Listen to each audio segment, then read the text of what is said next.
Um, I, I'm a bit of an outsider to this space. I feel very lucky to be invited. I'm talking about that. And uh, I'll talk a little bit about sort of where um, the kind of work I've been doing over the last 5 years in and around sort of this space of arts and technology and arts and digital innovation. I'm one of these very unfortunate people who in the last 5 years have had the word innovation in their job title. Um, and today will be a bit of sort of therapy of explaining sort of what that process has been like. When I was speaking to Sam Brooke and Lisa about coming up, we sort of started with sort of three questions. Um, the three questions I was asked sort of to reflect upon were: are we talking about digital for the sake of it? Is digital more than just posting on social media? And what can we learn from other sectors? And I think what's interesting is that um, all of us in the room here know that there's more digital than social media, but know that there's loads to learn, knows that um, we're not just doing it as a box to tick in an annual report. But what's interesting is that as someone who's worked mainly with sort of arts organizations rather than artists or rather than with producers, as individual humans, I guess, our personal digital lives can often feel quite in conflict with what we suddenly sort of we have a very active digital life personally, and then we go to work, and things change. The systems we have at work are maybe slightly not as flexible as the ones we wrap around ourselves. And so I'm going to sort of talk a lot about what I've learned with working with organizations and how they've been understanding digital opportunities and hopefully share some insights from what I've done. But what I thought I'd start with just a very quick sort of survey run through of sort of because a lot of you people don't really know, a lot of you won't know who is this guy. So okay. So I guess the easiest place to start is that I live in Glasgow, and the reason I live in Glasgow is that I moved up to Scotland. I took a job with the Edinburgh Festivals about 5 years ago as the first sort of innovation lead for the Edinburgh Festivals. And some of you may know that there are 12 sort of city festivals that work as a cluster, and they range from the big well-known ones such as the Fringe Film Festival, International Festival, Hogmanay is in that group, Book Festival, all the way down to some quite small festivals such as the Mela Storytelling Festival, a very lovely festival in the autumn.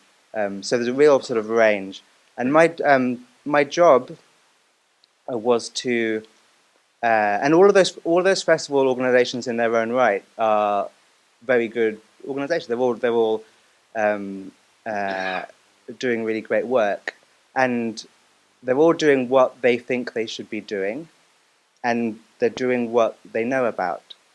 And my job was to explore and find the opportunities. What are the things that they don't know about? What are the opportunities that the sort of the I don't want to sort of don't want to get into the Rumsfeld definitions of innovation, but what are the known unknowns for the Edinburgh festivals, and what not only is what could Festival X, the film festival, the book festival, what sort of hidden opportunities there, but also given that there is this family of 12 festivals, what could they do together? So that was literally my job, was to sort of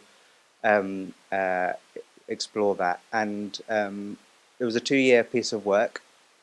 And we did lots of different things. I won't go into the specific all the details, but just to give a bit of a flavour, we did some quite technical work. So a very and I might talk about it. I'll talk about made it in the big data session later. But we combined all the listings data from all the 12 festivals and provided it in such a way that anyone could access it and use it to either to share in the media. So we created a feed for the Scotsman and the Guardian and so on. So we saved one person's job in August who spends all day basically creating spreadsheets for media outlets, and then all that data was just being pushed out to whoever wanted it. And we also by providing that data openly, we allowed people who just were interested in the festivals to do remarkable things with it. And this picture is an example of that. So whilst a lot of the usage of the data was quite conventional through sharing through websites and so on, people made things like this is called Festivals Clock. Each of the clusters here are different festivals that happen in August. So the big one is the Fringe. We've got the International, the Book Festival, slightly smaller, and there's some very small ones you can't see, such as the Mela and the Tattoo as well. And what this showed was every single line in this is an event in the festival, and basically, and the clock. There's a clock at the top which ran along. So if that show was on at that time, it would light up. So it's just it was a dynamic visualization where you could. I can send some links around to the videos for this, but you could basically like just show the festival city in a very different, beautiful, and interpreted way. And that sort of led to a program called Sync. But I think the most important thing we did was we ran a program called Geeks in Residence. We found 6 host organisations across Scotland. They ranged from the very big, such as Scottish Opera and National Theatre of Scotland, down to the very small. This is a picture from the island of Egg, which has a resident population of about 200 people, I think. And Steph Lewandowski, who's probably one of the top 3 most talented developers I've ever met, spent 2 weeks on the island of Egg, meeting the people there, the makers there, spending lots of time just understanding the island and making digital projects in response to what he saw. And this was a really remarkable project, not because of what sort of the really good output, such as what Steph's work and others, but actually what didn't work. And I'll sort of talk more about that. In that, the idea, like the idea of so photographer in residence, writer in residence, is so very common, obviously, and we're very familiar with that. And so we thought because that model and idea was so ordinary, we thought that the geek in residence idea would work quickly and successfully quite easily. But what we found was that the arts organizations, many of the arts, well, not all of them, but many of the arts organizations struggled to deal with digital talent as creative talent. And I'm going to talk a bit more about that. What was really interesting with Sync, which ran for 2 years as well, was that it started out sort of a bit like an organizational development program. It was about how do we help existing arts organizations do cooler stuff. That was sort of the brief. And because it came from the festival's background.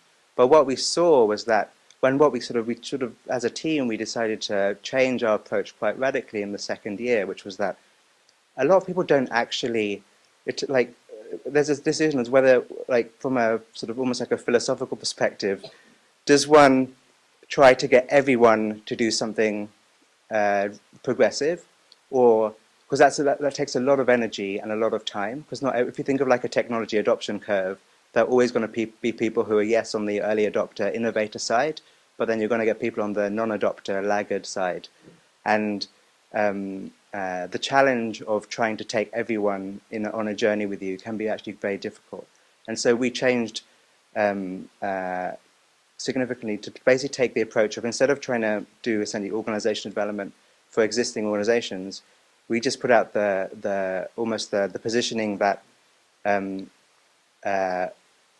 this is our agenda. It's about progressive new ways of thinking, new tools and digital tools and digital thinking to change how you do your practice. And we were agnostic as to whether you were an existing arts organization or not. So the idea of supporting a community of people who are leaning forward into the idea of progressive work, rather than trying to deal with the difficult. And so what that meant was that we started spending a lot more time thinking about policy actually and leadership and what actually makes an organization or an individual go on that journey. So I'll talk a little bit about what we learned from that. And a couple of other things I've been involved in and I still am. So I'm part of the team with the Digital R&D Fund for the Arts. which is a collaboration between Arts Council England, Nesta, and AHRC, and there's equivalent programs in Wales and Scotland.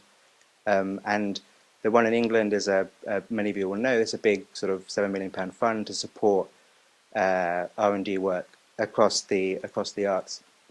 And my role in that is the so-called learning partner, which means I basically work. There are 52 projects currently have been funded, and my job is to sort of help those projects make sense of, sort of reflect on their process as they develop. So that involves a number of different things. But so my it's sort of a twofold job: to help the projects reflect, and also I have this bird's eye view. Me and my team have this bird's eye view of the portfolio of projects, and so we sort of can see the themes and the big sort of topics and key points emerging from that portfolio, and then to tell the story of that to this thing we call the wider sector.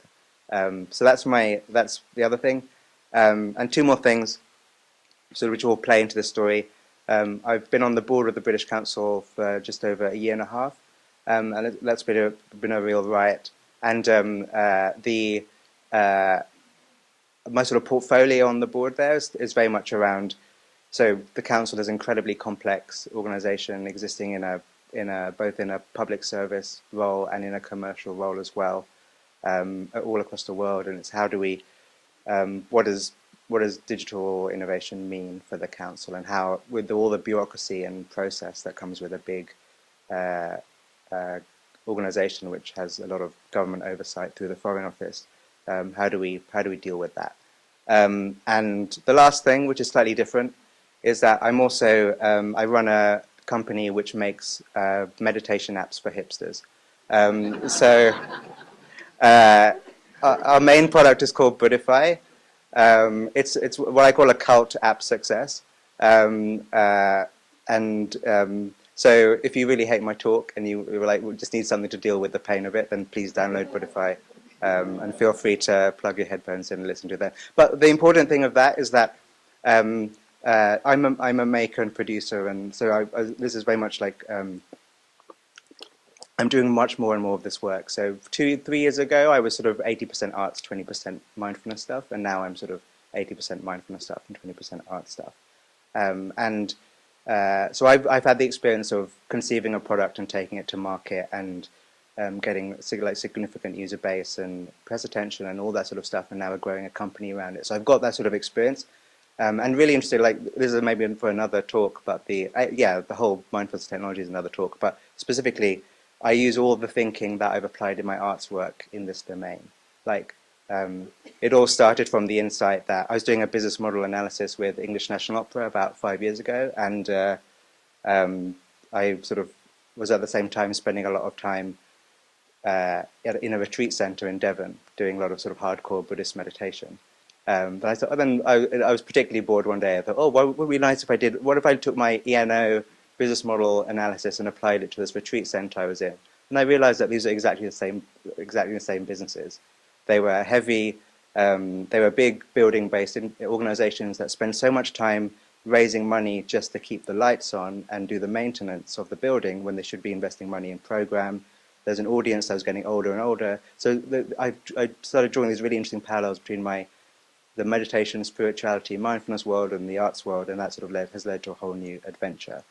So that's sort of where I'm at, and this is the point where, if I was listening to this talk, my eyes would be rolling and go, oh no, here's another guy who's just going to like tell us about loads of cool stuff that I'm never going to be able to do. I've been in so many tech conferences in the last 5-10 years where that has happened to me, and so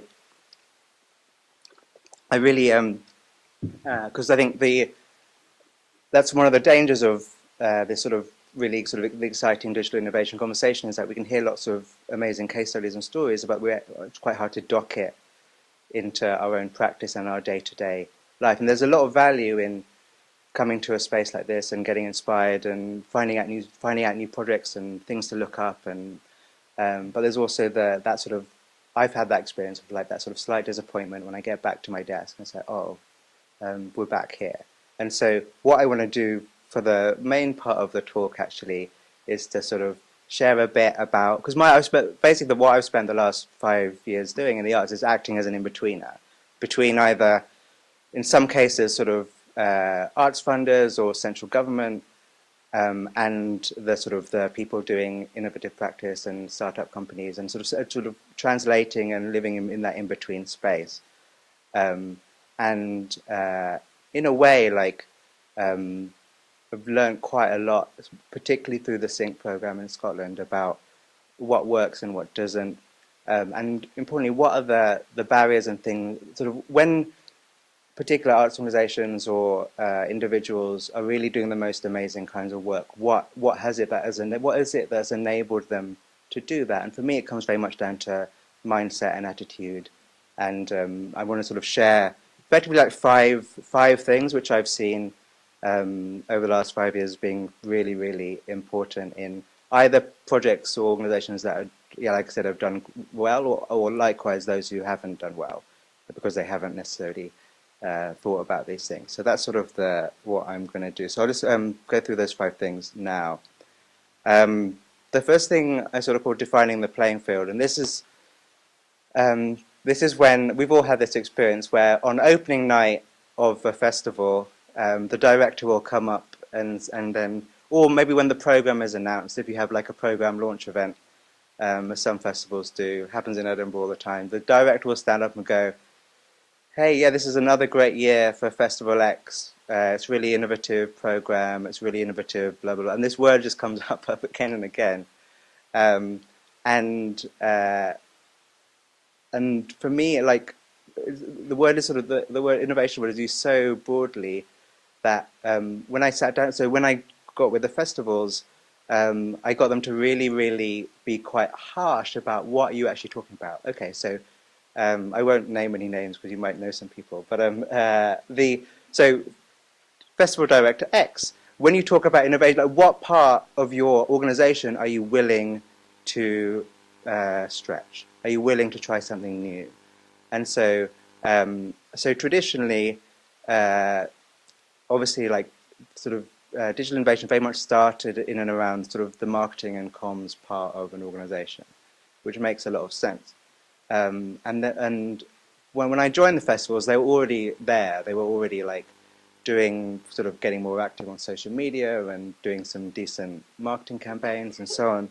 But like where's the boundaries of what you're sort of willing to change? And so I remember with the Science Festival in Edinburgh, we did a really great exercise where, because Simon at the Science Festival really liked this idea of innovation as breaking rules, and the more painful it is to break that rule, the more innovative it is. He really connected with that sort of concept, and so we spent a morning and just wrote down like about 20 rules which which the team felt defined the organization, such as the first one was, we are a 3-week festival that exists in Edinburgh, with mainly a sort of with an adults program and a children's program, and then we sort of just went straight to that and said, like, how willing are you to break that?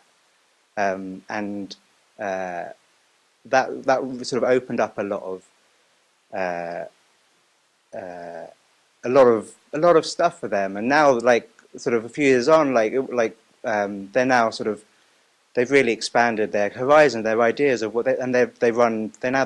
There's a whole idea that first conversation of, we are an Edinburgh festival. We are the Edinburgh International Science Festival, therefore we exist in Edinburgh. And now they're programming festivals in Abu Dhabi and across the Middle East, because Simon said, no, I actually want to break that rule. And so just looking at so this is an exercise we've done quite a lot, which is like, just look at the map of an organization in a very crude way. So program, marketing, communications, back office functions, like which of these parts of your organizations are you willing to allow into your innovation agenda, and not having a value judgment against it, but at least just defining it and making sure your team knows about that. And the second thing is, which is more challenging for some directors, which is if you say you're an innovative organization, you have to make this part of your team's job description. if it's not part of your performance management or the way that your team is being assessed, and there's no process for new ideas to come through and be developed and tested and potentially scaled, then it's just lip service. And yeah, I often get kicked out of meetings when I say stuff like that. Which sort of leads to no, I'm going to go to this one next. Sneak preview. So the next one is this was a massive. This is for me is really, really important, which is this idea I mentioned before of, again, I will speak in generalizations, A, because they're fun, and B, because they can be a bit polemical and hopefully will get people a little bit angry, because that's useful, I think. And the generalization I make is that arts organizations' relationship to digital talent is one of commissioning. It's one of, you are a service provider. I will give you $5,000 and you will give me a website and we'll all be unhappy. So that's the laugh of recognition. That's the story of digital in the arts for the last 15, 20 years. And in parts of your organization, that's entirely the right relationship. So with your ticketing provider or sort of core infrastructure like that, people who are putting the boxes and doing your Wi-Fi service, that is absolutely the right relationship. But if you're looking to do something where you actually don't know the answer, but you're willing to explore the question, then the commissioning mindset is not going to get you. It will limit you significantly. And this is sort of another word I hate, which is collaboration. I think this is where real collaboration comes in. Because you don't collaborate with your plumber. Like, I don't collaborate with my dog walker. I pay them to look after Nessie on a Thursday afternoon, right? And so everyone in the arts uses collaboration word as if like we're all partners. We're not all partners. So we just pay people to do something sometimes. And so let's reserve some of this language to the context where it's really important. And for me, this is what I call moving from commissioning to collaboration, where we're willing to explore a question with someone rather than just commission a brief and just put a tender out. And this is the problem we found with Sync and Geeks in Residence, is that people were just not able to do this. So I would go and interview the directors of the organizations who'd applied to host a geek. I'll just use the word geek because it's shorthand. And obviously they go, yeah, we're really collaborative, we're really open, we love this stuff, we love prototyping, we've got all this down. And it's very compelling and it's great. And then in some of the cases, probably 60% of the time, of the sort of 10 residencies we've done over 2 years, it got to the actual project team and people just defaulted. And they're sort of, they defaulted to the, actually, can you just make this thing on Facebook that we've been thinking about for 2 years, but we just not had the money for? And that's not a criticism. It's just the reality is that that's how we've been trained to relate to digital talent. And I think it requires. What we found that it required a bit of hand-holding to support people to show them when they were taking this more directed. No, we know what we want. And into like asking a better question around. So, for example, McRobert, I'll give a very quick example. So, McRobert Arts Centre in Stirling, sort of a mixed arts venue based near the university campus there. And this happened exactly there, is that they were like, oh, we need to attract more young people to our program. So they had a very particular idea around social media that they'd seen somewhere else, and we want that. But what we did was we took them. We said, okay, so there's a question that you've given us the answer, but the question really is, how do we engage more young people in our program? And then we asked them, tell us about the people you're trying to approach. And they actually couldn't tell us. Like, so they didn't really have a good sense of who their audience was. And so we did some very, very basic sort of persona work around who they wanted particular who they wanted to come to this particular show or this particular program or festival, I think it was. And then it was a combination of a developer and a designer. They took that idea. So once the McRobert team really got behind and really understood the idea of getting detail into sort of customer insight and persona stuff that I'm sure a lot of you are familiar, Phil, the coder on that team, made a web app where you literally do a paper persona in a workshop and then you plug it into the web app, and then what gets returned are the 10 most influential people in Twitter who represent that profile. And then McRobert offered them free tickets. And that became a tool that they now have to use for every show. For every show, they create their ideal profile, and then they find the top influencers in that demographic who live near them, and then get them to convince their friends to come to the show, and that's been really effective. But that wouldn't have happened unless they would have started with the question and with that collaborative approach rather than going, we need this other thing, which may not have worked. So that's for me is really, really important. And that is when I see success and failure, that tends to be the most determining factor. Related to that is the third thing related to that is this idea that this is a difficult message to take sometimes, that you're not always right. The organization is not always right. And the point of view, this runs deep in the DNA of programmatical curatorial arts, whatever sort of form you're in. The curator perspective, like this is what is a great experience, and what an organization thinks is important or thinks what the audiences want is necessarily what audiences want. So we see this a lot so let's take a sidestep into museums. We see this into museums where museums look at things like crowdsourcing and open data and go, hey, let's make a project where we've got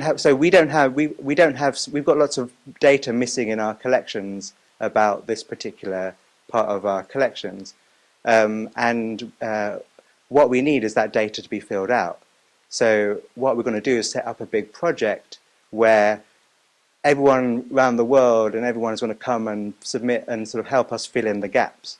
That's what the organization wants. The organization wants better collections data.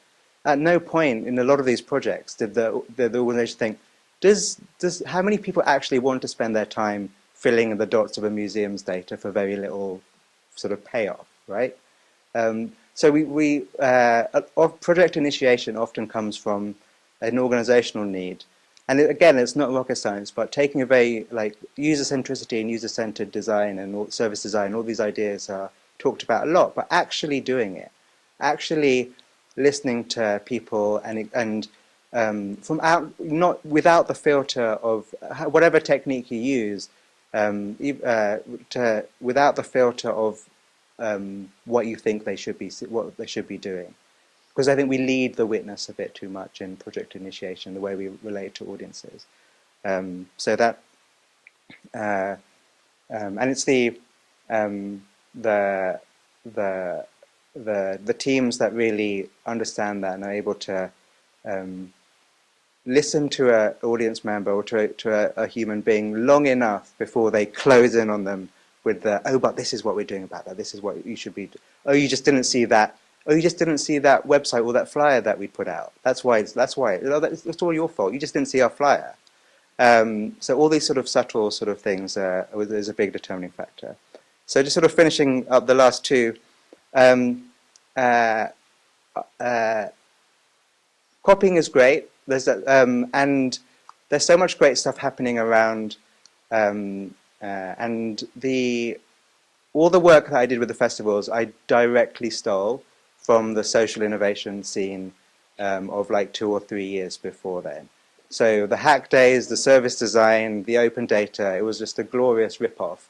And it was just because those tools worked, those approaches worked, and I knew the people who did them, and they were able to sort of help coach us through it.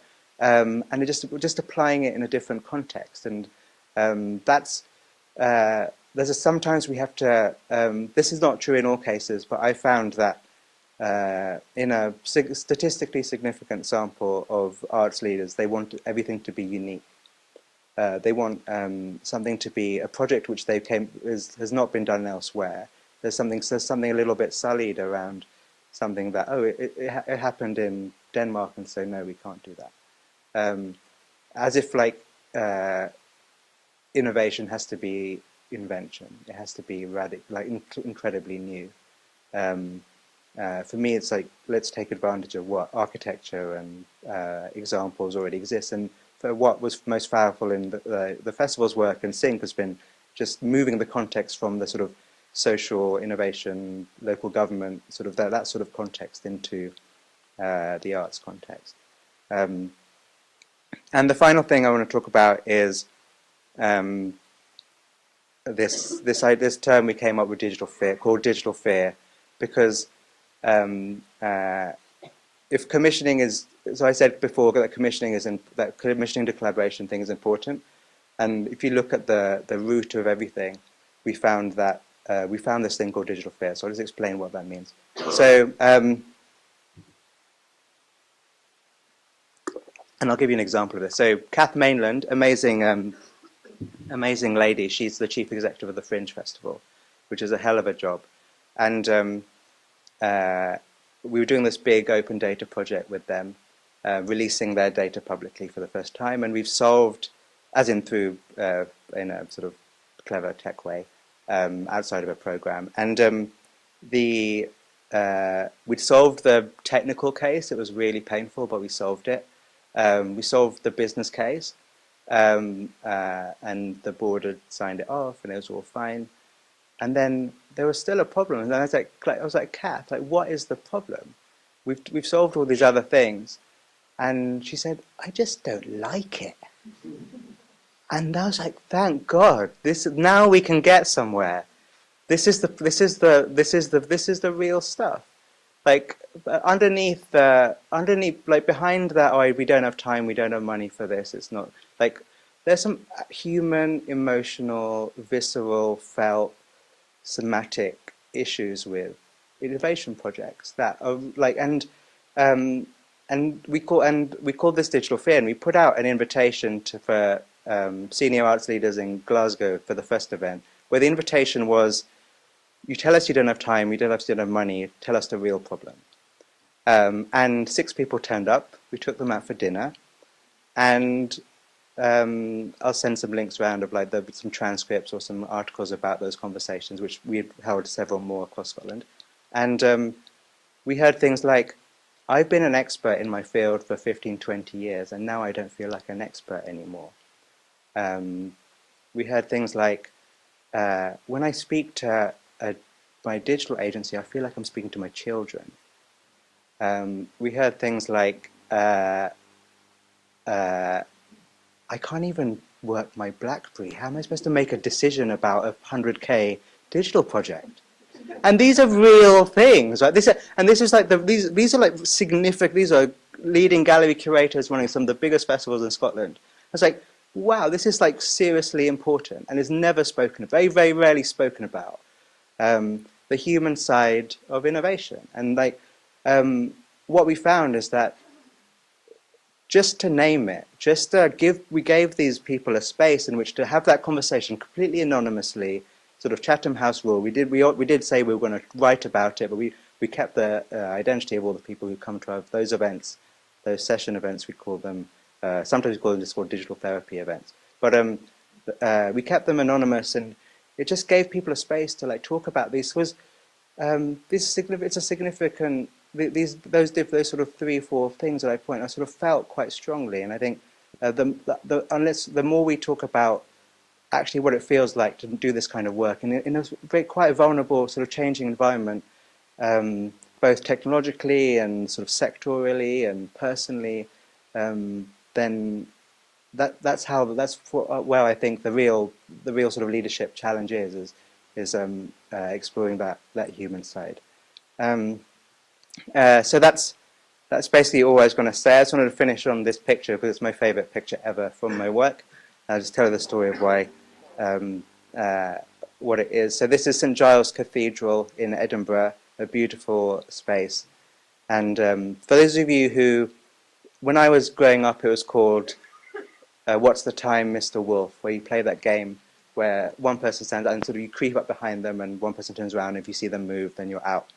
Imagine that in a cathedral with minotaurs and hundreds of people in that space watching you. It was a really beautiful experience. And this was the New Year Games in either January 1st, 2013 or January 1st, 2012, I can't remember. 2012 it was, because it was the first event of the Cultural Olympiad. And this was like very, very rarely, like when I was in my meetings with festival directors, if I mentioned something to do with the program, some of them would just completely like just give me no chance to, because you're the tech guy. There's nothing to do with this. Is nothing to do with the program. So some of the festivals were like that, and that was fine. But some of the festivals were willing to explore actually what does all this stuff mean for our program. So we did some, like I said, we did some sort of rules-based sort of work with Hogmanay. And on January the 1st, it's actually quite, so unsurprisingly, it's a bit of a quiet day in Edinburgh. And so we brokered them with a now defunct games company, some of you might know, called Hide and Seek, who programmed a series of big games, big sort of epic, sort of visually stunning game experiences in iconic buildings across Edinburgh. And it was just a beautiful family-oriented day.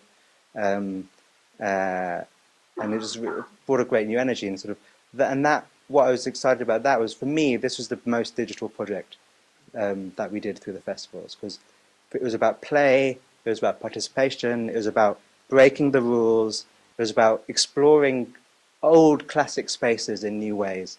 And for me, like, that's what the best digital practice does, is like ignores the technology, ignores the wires and the screens and the apps, and just looks at how can we allow people to do remarkable things in new ways. So thank you and good luck.